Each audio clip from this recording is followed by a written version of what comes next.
Thank you.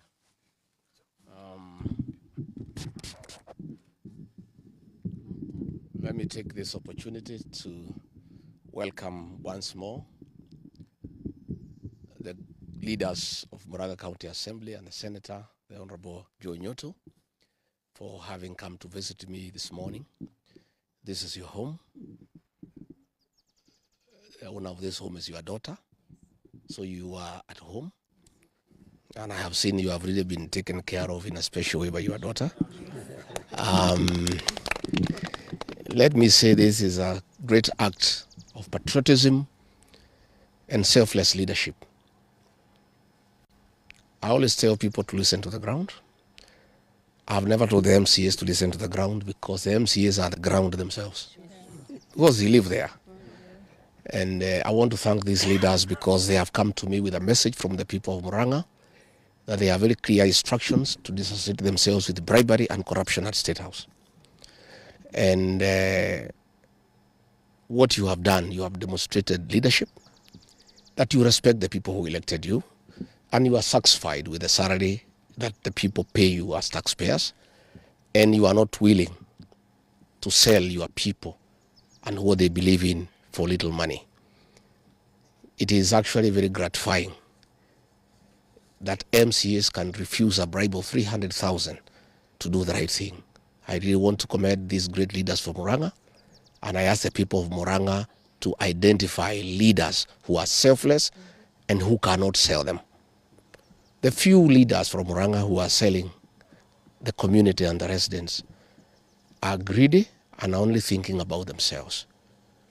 And I've come to the conclusion that we have a few leaders in this region who, if the price is right, they can even sell their own mother. It's really a shame.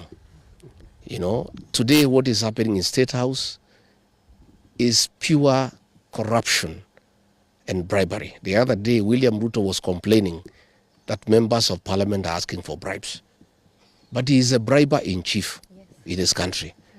The other day, he called the people of Kiambu and spent 60 million shillings.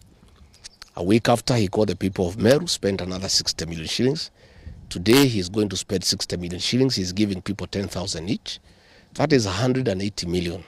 When hospitals in Murang'a have no drugs, when people are suffering because SHA is not working, when university students are at home, when students from secondary schools are at home, primary schools are not functioning because there is no money for capitation.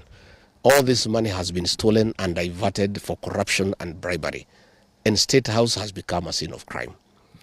We want to tell the people of Murang'a not to worry because you have good leaders. And I am very encouraged that even in this difficult situation where William Ruto is using all manner of strategies to confuse people with money that is stolen, there are great leaders from Murang'a who have stood firm and said no. William Ruto does not need to call the people of Murang'a to discuss with them development.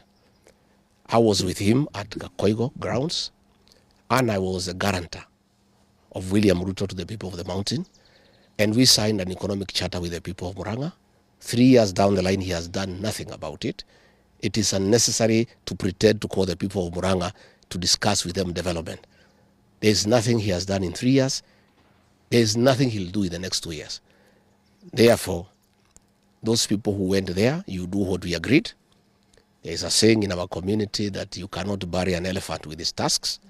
Please take that money and use it when you go back home. And don't just eat that money alone. Share with the people of Murang'a whom you left behind. But don't sell your conscience, don't sell your soul. Because if you do, the people of Murang'a will punish you. They'll punish you and punish you in a very big manner. What is happening in State House is a choreography.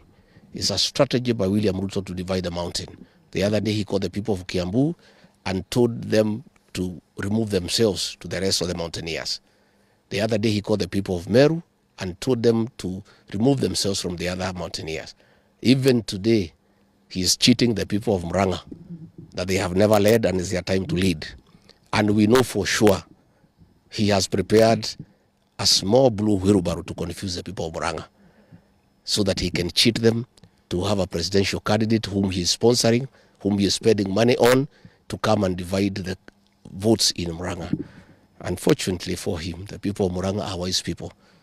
Many times people have tried to confuse the people of Murang'a, but they have remained forever focused. These are people who are extremely focused, and they can see through the scheme of William Ruto of trying to create division among the mountaineers. I want to call our people to stay united and to know that our strength is informed by our unity as a people. Let our people stay focused. Let our people not be swayed by small money and by bribes that are taking place in Kenya. So what is happening today in State House is a shame. It's a national shame that State House has become the theater of absurd. It's a center of corruption and money laundering. Public funds are stolen daily and used as bribes to the people of Kenya. But I'm happy that the people of Kenya are focused and they see far. So I want to ask the people of Murang'a to take note of their true leaders who are here with me today. These are the true leaders that we have in Murang'a. These are dependable leaders. These are people who care for their people. These are people who respect the people who elected them. In equal measure, I ask the people of Murang'a to take note of the traitors in the State House. Those who are selling the people of Murang'a for little money for their stomachs. And to take note so that 2 years down the line, the people of Murang'a will separate the wheat from the chaff and the chaff from the wheat and do the right thing and elect true leaders who are true representatives of the people and people who can represent them and who cannot sell their birthright because of cheap money. Let me say, County Assembly Murang'a, pongezi. Let me in a special way congratulate Senator Joe Nyoto, who has been a true defender of the people of Murang'a. Senator Nyoto, I want to encourage you to continue guiding these MCAs, to continue guiding the people of Murang'a, and I must tell you, your future is bright. Stay on the course and stay on the side of the people. Democracy is about the people. Let those who want to follow William Ruto for little money, have the money. They'll have their day with the voters in Murang'a when the time comes. Kwa hivyo mimi nataka niseme asanteni sana viongozi, mkirudi Murang'a msalimiane na mwambie watu ya Murang'a ile mtoto mlinipatia msichana mdogo nimemchunga vizuri na anaendelea hapa kudiangalia vizuri, na niko na shukrani tele kwa watu ya Murang'a kwa kunipatia msichana mzuri. Pia niko na shukrani kwa watu ya Murang'a kwa kuchagua viongozi ambao wako na msimamo. Kwa sababu hiyo ni kitu ya maana sana, na tukiendelea mbele tuendelee kutafuta viongozi ambaye wako na msimamo katika viti za wabunge na katika viti ya MCAs, so that we can get a good team ambaye tutafanya kazi na hao. Asanteni sana, may God bless you.